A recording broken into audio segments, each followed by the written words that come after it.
Ating balatan yung ating bawang.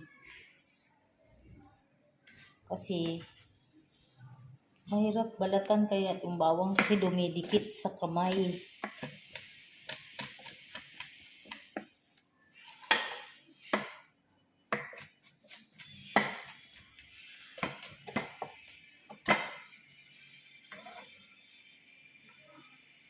Ito yung bawang natin. At saka lagyan ko ng luya. Kaunti yung ating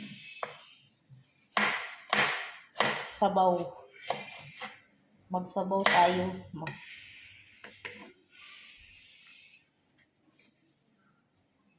Ayan. At saka yung ating luya.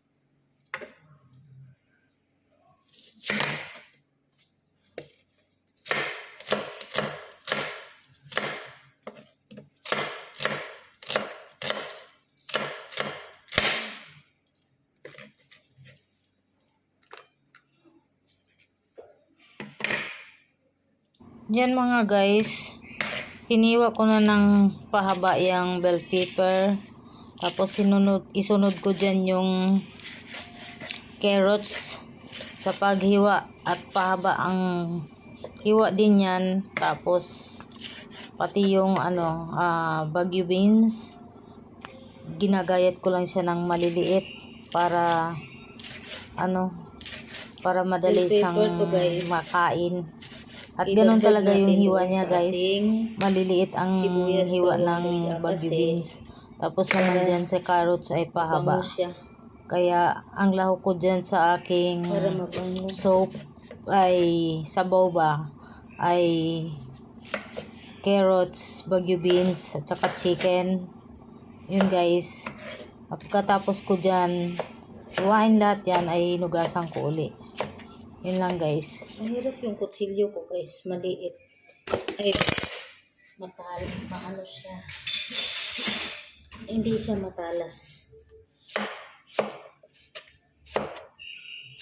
Hindi katulad nitong isang to.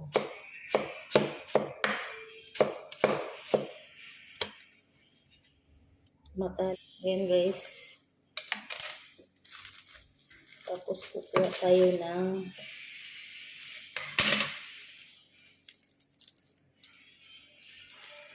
sili. Mga 2 pirasong sili. Tapos ito guys. Yung ating Baguio beans. Hiwain natin siya ng maliit. Saka ko nag-video. Mahirap mag-video eh. Isang kamay lang yung hawak ko eh. Ayan guys. Yung light natin. Hay! Ako, hindi ko siya nakunan na ilunod. Ang hirap talaga guys pag wala akong taga-video. Ay yung binibideo mo, hindi mo ma-play. Ito muna siya guys. Ayan guys. Para maluto siya.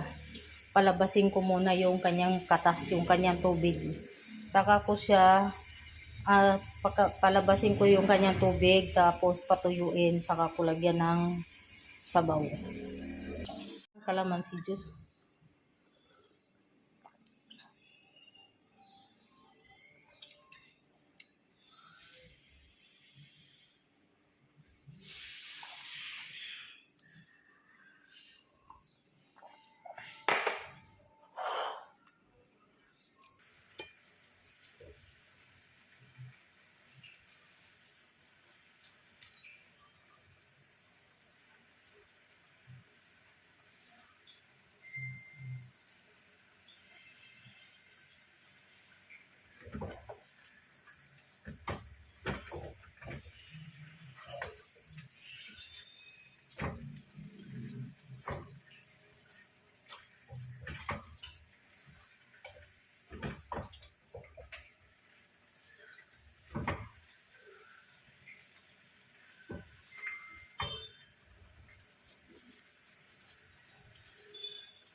Yan guys.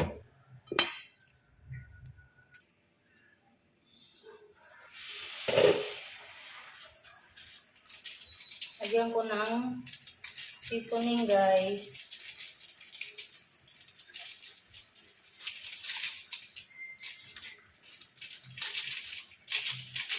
Kasi walang chicken cube.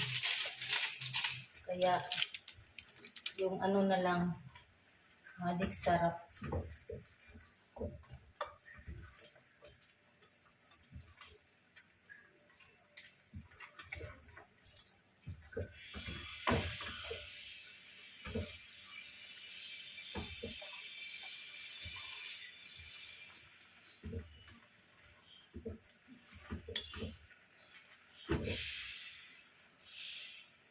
Lagyan ko siya ng sabaw ngayon guys kasi para makahigop man tayo ng sabaw.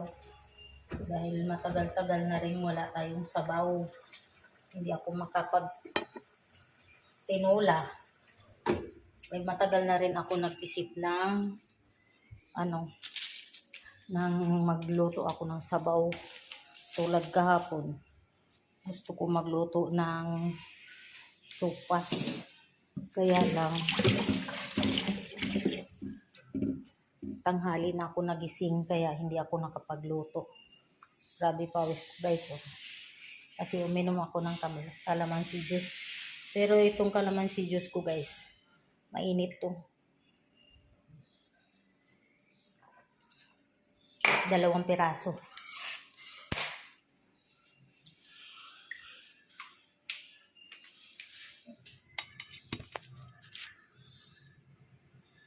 So guys, lagyan natin siya ng tubig.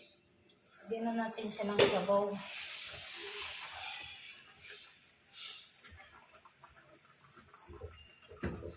Lumabas na yung kanyang tubig sa katawan. Kahit hindi mo siya lagyan ng tubig guys, na sabaw. Maraming sabaw. Maraming lumabas na sabaw sa kanya. Ayan oh. Hindi ko pa yan nilagyan ng guys, tubig. Hindi ko pa siya nilagyan ng tubig. How much more pag nilagyan mo pa siya, di lalong dumami.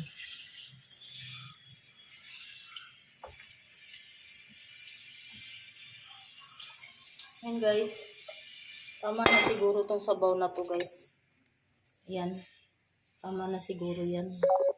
Aboy, maglulubat na si madam. Uy, huwag ka naman muna maglubat.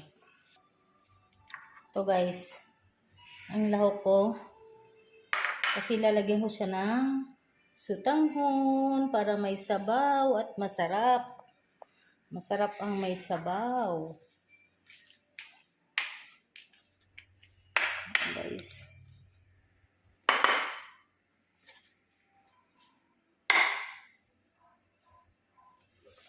Malikot yung ating camera guys kasi yan guys, luto na yan.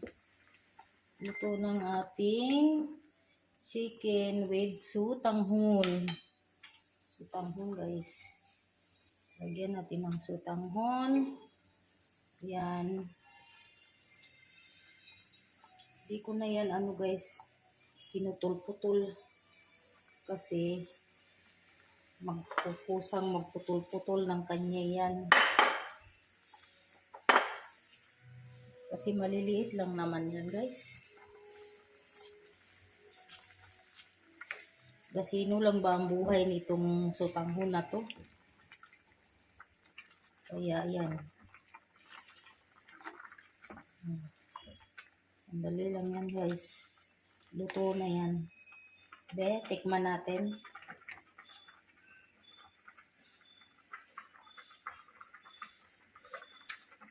Wow. Sarap! Medyo maanghang guys kasi nilagyan ko siya sili. Nilagyan ko siya ng sili. Tapos ilunod ko na yung gulay. Ayan guys. Ilunod ko na yung gulay. Ayan guys. Sandali na lang yan. Minuto na lang yan guys. Maluluto na yan. Ayan, ready to eat na tayo.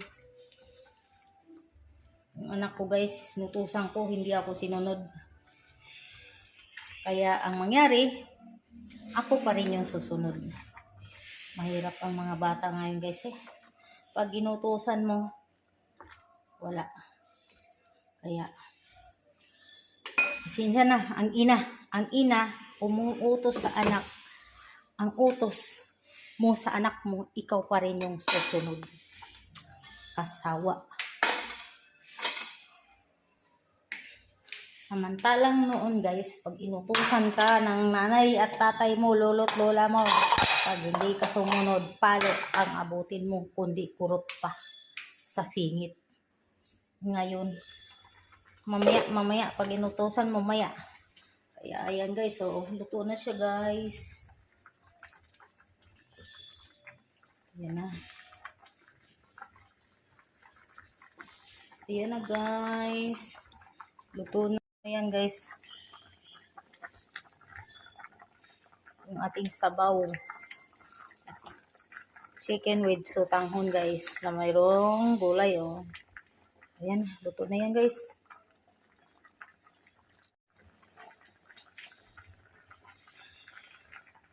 Tapos yung kanin ko guys. Ayan. Naluto na rin.